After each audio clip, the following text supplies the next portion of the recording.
করে মা বাবা আপন, কে আপন? মা বাবা আপন, এরপরে পীর মুর্শিদ, ঠিক কিনা বলেন? এরপর পীর মুর্শিদ যখন আপনি ধারণ গ্রহণ করেন, একজন পীরের হাত যখন চরণ ধরে যখন ধরেন, তখন কিন্তু আপনার পীর আপনাকে জিজ্ঞেস করে তোমার মা বাপ বেঁচে আছেন? যদি বলেন যে হুজুর আমার আব্বা মায় আম্মা আছেন, দেখবেন বাবা আর আদর দিয়ে পীরের খুব আদর করে মায়া করে, ঠিক কিনা বলে? কেননা বলতেছে বাবা তুমি একটা কাজ করো, দয়া করছে আমার কাছে কোনো অসুবিধা নাই, মায়ের সেবা করবা, মায়ের যত্ন করবা, আমার খাওয়ান লাগবে না রে বাবা, মায়ের খেদমত করবা, আগে মায়ের ভালো ভালো খাওয়াইবা, মায়ের সুস্থ রাখবা, ভালো রাখবা। মা যদি খাইয়া থাকে তোমার মনে চাইলে আমার খাওয়াইও, না খাই না খাওয়াইলে কোনো দাবি নাই। এ কথা বলে কিনা? অবশ্যই বলে। কথা কম।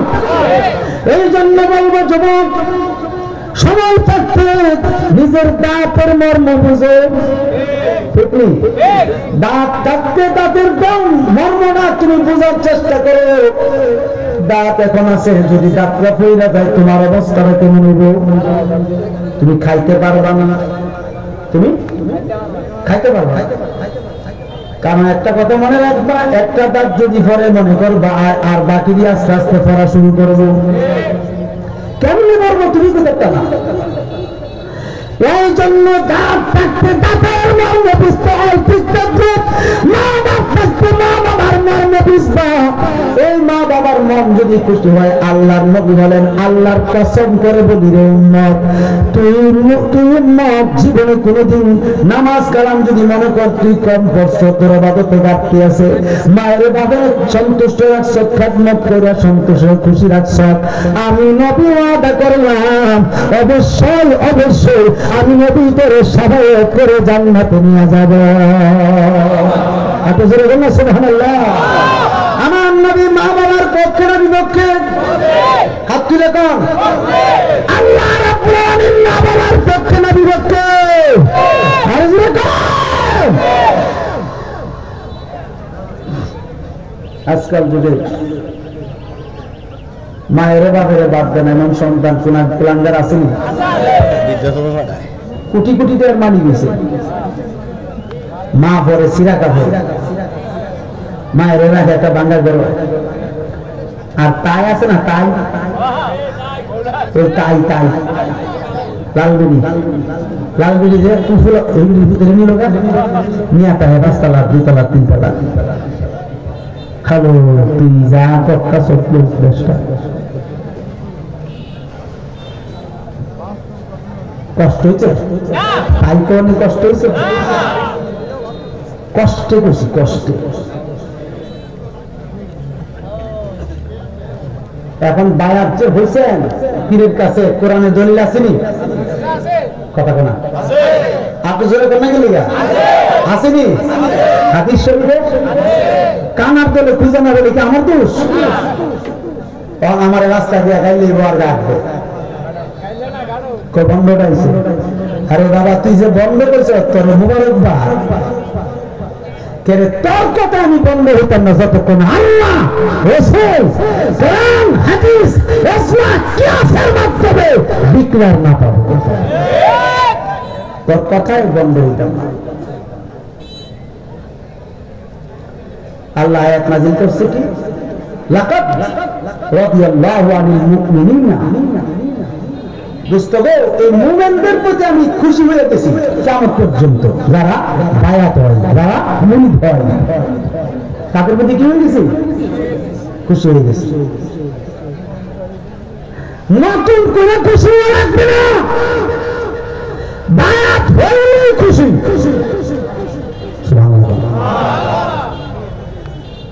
কেন? ইন্নামা ইউবাইউনাল্লাহ, দোস্ত ইউবাইউনাকা, যারা আপনার কাছে বায়াত হইছে, ইন্নামা ইউবাইউনাল্লাহ, তারা যেন মূলত একমাত্র আমি আল্লাহর কুদরতের হাতে বায়াত হইছে। ইয়াদুল্লাহি ফাওকা আইদিহিম, দোস্ত তারা যখন আপনার দিকে হাত বাড়ায় বাড়ায় বায়াত হইছে, তখন আপনি রসুলের হাত মোবারকের উপরে আমি আল্লাহর কুদরতের হাত মোবারক ছিল। এখন বলেন আল্লাহর কুদরত আসেনি? যেরকম না আসেনি? পা মোবারক কুদরতের, হাত মোবারক কুদরতের, বডি মোবারক কুদরতের, এভরিথিং আপা দমস্তক মোবারক কুদরতের, কিন্তু হাকিকি না। হাকিকিলে আমরা আমার মতো বডি লাগবো কিনা? আল্লাহর কোন বডি নাই, তিনি কুদরত। তিনি কি কুদরত? কুদরতের যেমন কোন আকার ইকার নাই, কুদরতের কি আকার ইকার আছে? এখন তো দেখতেছি আল্লাহর হাত পাও বানাইয়া একবারে মাশাআল্লাহ ডাইরেক্ট বানাই দিয়েছে, একবারে সুরত নমুনা আছে না? এটা তৈরি না, এটা করলে ঘুম রয়ে যাওয়া লাগবে, ঠিক কিনা? দলিল দেয় খালাকাল্লাহু আদম আলা সূরাতিহি, আদমরে আল্লাহ নিজের সুরত দিয়ে বানাইছে। ওই মগা তাফসীরটা পড়ছ না, কিটা বলছে? আই তাযীমান সূরাতিল্লাহ, মুফাসসিরিন লিখছেন সম্মানার্থে, মর্যাদা দেওয়ার স্বার্থে আল্লাহর সূরত আদমের, ঠিক কিনা? তাজিম করতে বলছে, সম্মান দিতে বলছে, কিন্তু হাকিকি না।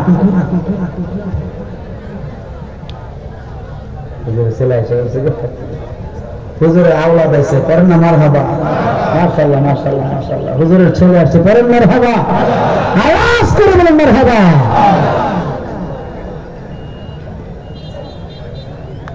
কষ্ট লাগতেছে? এখন আসে,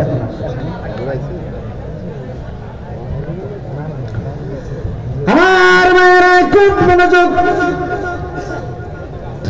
এখন আমাদের দেশে তৈরি হয়ে গেছে আর একটা দল, নবীজি নাকি রাজনীতি করছে। নবীজি রাজনীতি করছে? রাজনীতিকের মধ্যে সত্য মিথ্যা আসেনি? কথা কম আর আপনারা কথা বলেন না কেন এতগুলো মানুষ? রাজনীতিকের মধ্যে সত্য মিথ্যা আসেনি? তো যদি বলে যে নবীজি রাজনীতি করছে, এটা কি কথাটা সুন্দর হইল? দেখি মানুষ যে নবীজি মিথ্যা, সত্য মিথ্যা আছে নবীর মধ্যে? হ্যাঁ, মুসলিম শরীফের হাদিস, যদি নবীজি রাজনীতি করতেন তাহলে এই হাদিস বর্ণনা করতেন না। নবীজি বর্ণনা করছেন ১৫০০ বছর আগে, আল খেলাফাতু মিন বাদি সালাসুনা সানাতান সুম্মা তাকুনা মুলকান। নবীজি বলছেন আমার ইন্তেকালের পরে ৩০ বছর খলিফার শাসন চলবে। কিসের শাসন? খেলাফতের শাসন। সুম্মা তাকুনা মুলকান, মুলকুন থেকে মুলকান মাসদার ধরে তুলে ধরছে। আল্লাহর নবী বলেন খলিফার শাসনের ৩০ বছরের পর থেকে রাজনৈতিক আরম্ভ হবে। নবী নিজে করলো কই রাজনীতি? কথাটা কি সত্য? নবী রাজনীতি করছে, যেমন এই কথাও বলছে নবী, তাহলে হাদিসে মনে হয় সে বলছে কি, কবরের যে ৩টা প্রশ্ন আছে, ৩টা প্রশ্ন রাজনীতি। ৩টা প্রশ্ন বলে রাজনীতির প্রশ্ন। একটু জোরে বলতে নেন, এইগুলি কি আমরা মিডিয়াতে পান না? মিডিয়াতে আছে। খারাপ লাগতেছে? কিন্তু আমাদের আরেকজন আলেম ভাই, অর্থাৎ আমার অনেকজনই আছে, আমার ছাত্রের ক্লাসমেট, সে বলতেছে খাদিজা হযরত কইছে না, সম্মান নাই। আরে খাদিজা তো একত্র নামাজও করে না, এক রাকাত নামাজও করে নাই, একটা রোজাও রাখে নাই, একটা হজও করছে না, উমরা করছে না, যাকাতও দিছে না।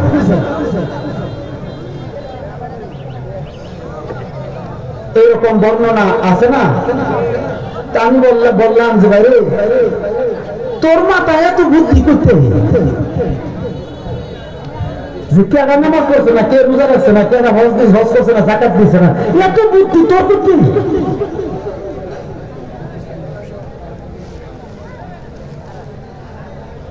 খাদিজাতুল কুবরার বিষয়ে যে কথাটা বলা হলো, তিনি সময় কি নামাজ ফরজ ছিল? রোজাও ফরজ হয় নাই, হজও ফরজ হয় নাই, যাকাতও ফরজ হয় নাই, তো পড়বো কিন্তু কথা বল। আচ্ছা ফরজের সময় বলি নামাজ রোজা ফরজ হয়েছে। আম্মাজান আয়েশা সিদ্দিকা রাদিয়াল্লাহু তাআলা আনহা এশারের নামাজ পড়ছে। কোন নামাজ? জোরে বলেন। এশারের নামাজ পড়ছে। তিনি ফরজ পড়ছেন, সুন্নাতে মুআক্কাদা পড়ছেন, বেতরের নামাজ পড়ছেন। তিনি মনে মনে নিয়ত করছেন যে আল্লাহ এই মুহূর্তে যদি দয়াল নবীজি আমার ঘরে প্রবেশ করে আগমন করে আমি 200 রাকাত নফল নামাজ পড়ব। কয়শো রাকাত? এই হাদিসটা সহিহ মুসলিমে আছে। বলতে দেরি, রাসূলুল্লাহ দরজা খুলে ঢুকতে দেরি নাই। আম্মা জান আয়েশা সিদ্দিকা চিন্তা করতেছিল নবীজি দোষ করছে, এখন চিন্তা করবো খেদমত কি করবো না 200 রাকাত নফল করবো। কথা বলা কি চিন্তা করছেন? আরে দয়াল নবীজি আগমন করতে আমি কি 200 রাকাত নফল করবো না নবীর খেদমতে নিয়োজিত থাকবো? কারণ নবীজির খেদমত করা তো শুধু নফল না, এটা বড় বড় ফরজে আযম। নামাজ, রোজা, টুপি, দাড়ি, আজকন জুব্বা সকল চাইতে সব ইবাদতের চাইতে শ্রেষ্ঠ ইবাদত হলো রাসূলের খেদমত। ঠিক কি না? ওনা আম্মা জান আয়েশা সিদ্দিকা তুমি বলে বলছো নবীজি আম্মা জান আয়েশা সিদ্দিকার দিকে তাকাইলে বুঝতে পারতেন তিনি কিসের কারণে ভীতিগ্রস্ত। নবীজি বলছেন আয়েশা বিচলিত কেন?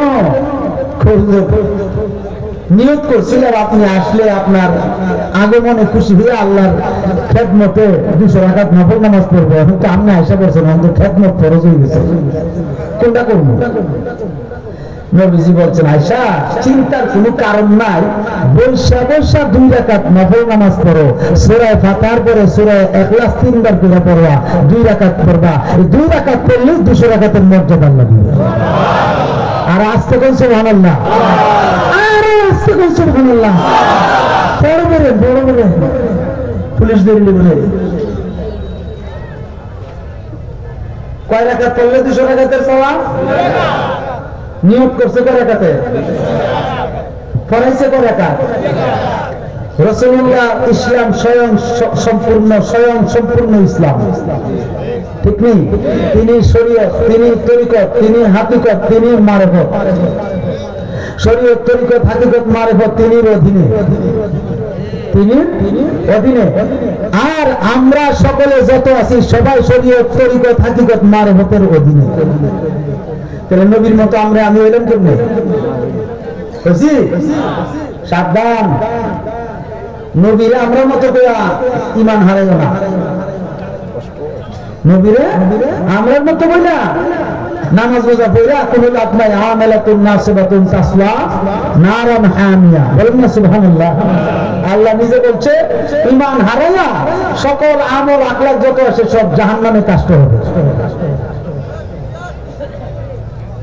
এখন বলেন ইবাদতের মূল্য বেশি না নবীর খেদমতের মূল্য বেশি? আচ্ছা রমজান মাসে রোজা ফরজ না? আমি যদি কই দাবি সবজন দিবে আব্দুল্লাহ তুমি তো কইছো 10টা বাজে খুঁজিবা জানাইছি তো বুঝলে না? ইফতার করুন সকাল 10টা বাজে কি ইফতারের টাইম? শোনো কি ইফতারের টাইম?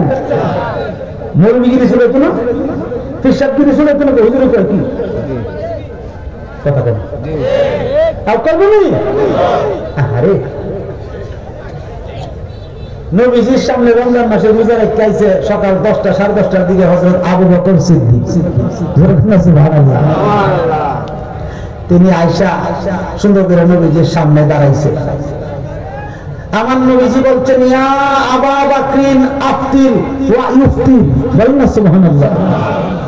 হাদিস শরীফ নবীজি বলছে আবু বকর তুমি তো রোজা রেখেছো এখন ইফতার করো। সঙ্গে সঙ্গে খেজুর খাওয়া ইফতার করে নিছে। এমন কোন বাংলার মিল আসমানি নিছে এমন কোন মৌলবী থাকলে আমার দেখাও। আল্লাহ এই আইনের বিরুদ্ধে আচরণ করছে।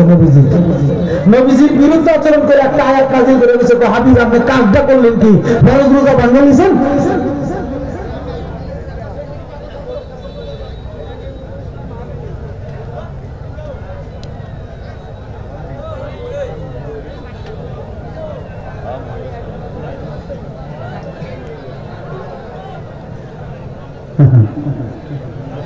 পুরান দলিল দিছে, পুরান একটা প্রশ্ন দিছে।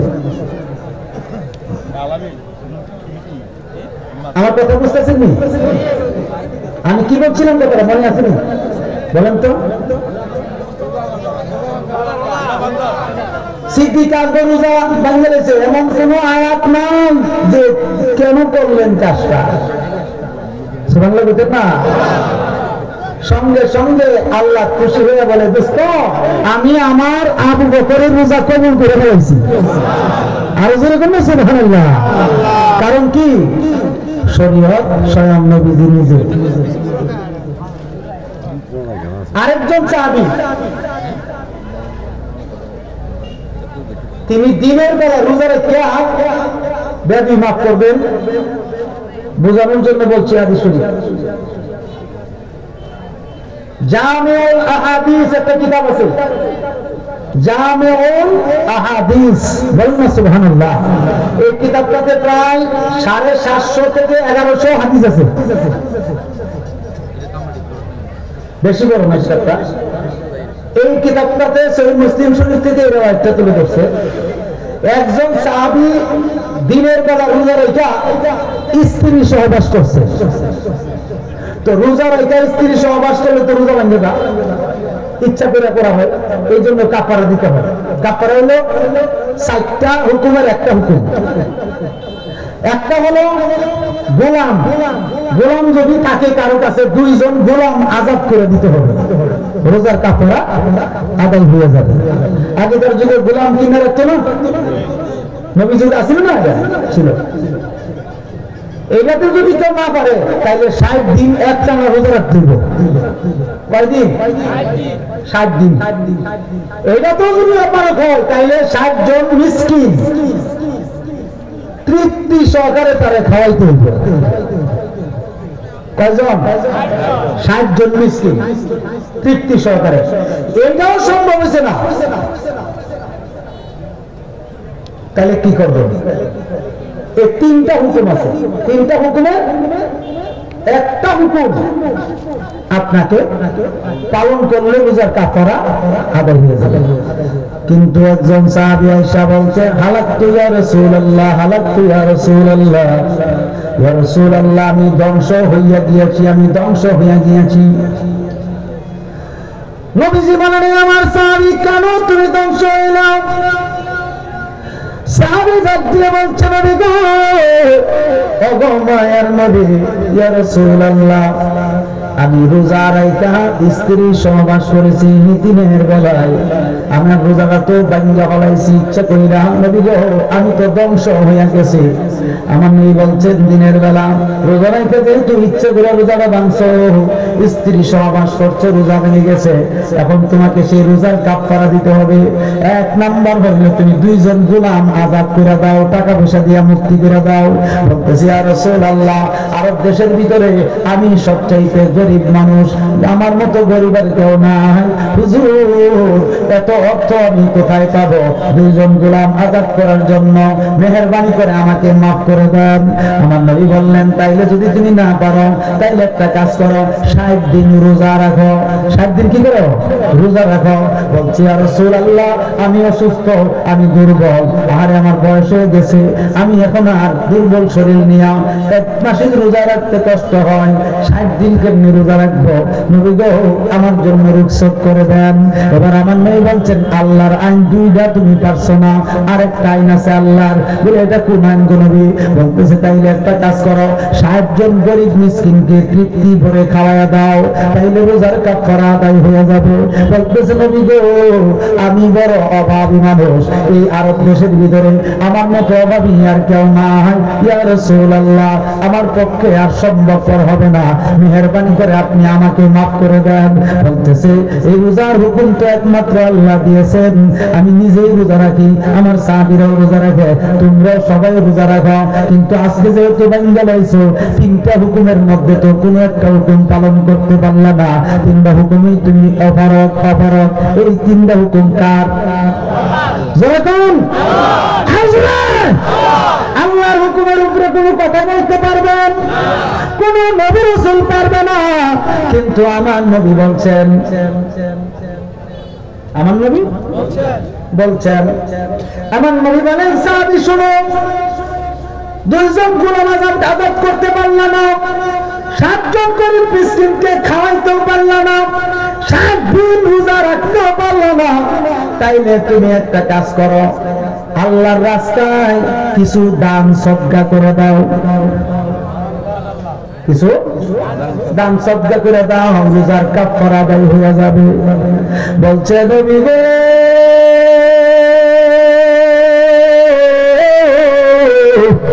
ওগো মায়ার নবী, আমি তো দান সদকা গ্রহণ করি, কারে আবার দান সদকা করব, আমার কাছে তো কোনো দান সদকা মতো টাকা পয়সা নাই, খোদার কুদরত বুঝা যায় না। ইন্দিরিং টাইমে একজন সাহাবী এক টুকরি খেজুর নিয়ে আসছে নবীজিকে হাদিয়া করার জন্য। বলুন না সুবহানাল্লাহ। এক টুকরি খেজুর, এই এক টুকরি খেজুর নিয়ে আসছে নবীজির হাদিয়া করার জন্য, নবীজিকে হাদিয়া করার জন্য। নবীজি তো দান সদকা গ্রহণ করে না, আওলাদে রাসূল দান সদকা গ্রহণ করা জায়েজ নাই, হাদিয়া গ্রহণ করতে পারবে। নবীজিকে হাদিয়া করলেন একজন সাহাবী এক টুকরি খেজুর। এই এক টুকরি খেজুরে প্রায় আমাদের বাংলার হিসাবে কেজির হিসাবে প্রায় 7.5 কেজির মতো, অনেকগুলো খেজুর, অনেকগুলো খেজুর টুকরিতে ভরে এক টুকরি খেজুর নবীজিরা হাদিয়া করছে। আমার নবী ডাকতেছেন ইয়া সাইলো, ইয়া সাইলো, বলুন না সুবহানাল্লাহ। এ কষ্টকারী কই, কষ্টকারী কই, তাড়াতাড়ি আসো, আইনা সাইলো, আইনা সাইলো, এই কষ্টকারী কোথায় আসে? এবার ওই সাহাবী নবীজির দরবারে আসলেন, আয়েশা বলতেছে লাব্বাইক ইয়া রাসূলুল্লাহ, আমি আপনার কদম মোবারকের সামনে হাজির। ডাক দিয়া বলতেছে সাহাবী শুনে নাও, তুমি তো দান সদকা করার কোনো ক্ষমতা নাই, আমি নবী তোমারে এই যে হাদিয়াগুলো পাইলাম এটি আমি তোমারে দান করে দিলাম। আর জোরে বলনা করে সুবহানাল্লাহ। আমি নবী যে হাদিয়াগুলো পাইলাম, খেজুরগুলো পাইলাম, আমি তোমারে কি করে দিছি? দান করে দিলাম। তুমি এই খেজুরগুলো গরিব মিসকিনের মধ্যে বন্টন করে দাও, দান করে দাও। এটা কি কে কইছে? নবীজি কইছেন, আমি কইছি? নবীজি কইছে। নবীর কথাটা আমি বলছি, প্রকাশ করছি, তাই না? সাহাবী সুন্দর করে এক টুকরি খেজুর সুন্দর করে এইভাবে নবীর হাত মুবারক থেকে লইছেন, টুকরিটা লইছেন, লইয়া মুস্কি হাসতেছেন। বলুন না সুবহানাল্লাহ। বলতেছে কি সাহাবী তুমি দান করতে না? বলতেছে ইয়া রাসূলুল্লাহ, আমার চাইতে বড় গরিব মিসকিন আরব দেশে আসে বলে তো আমার জানা নাই, আমি আবার কারে দান করব? নবীজি মুস্কি হাসি দিয়ে বলে সাহাবী যাও, তুমি এবং তোমার স্ত্রী তোমার ছেলে মেয়েদেরকে নিয়ে এই খেজুরগুলো খেয়ে ফেলো, রোজার কাফারা আদায় হইয়া যাবে। আরে জোরে বলেন না সুবহানাল্লাহ, আওয়াজ করে বলেন না আল্লাহু আকবার। যিনি আসলে ঈমান রূহে কুরআন মসজিদিন উস নবী পর কাহর হো কার সালাত সালাম পড়ে নবী ইয়া নবী সাল্লাল্লাহু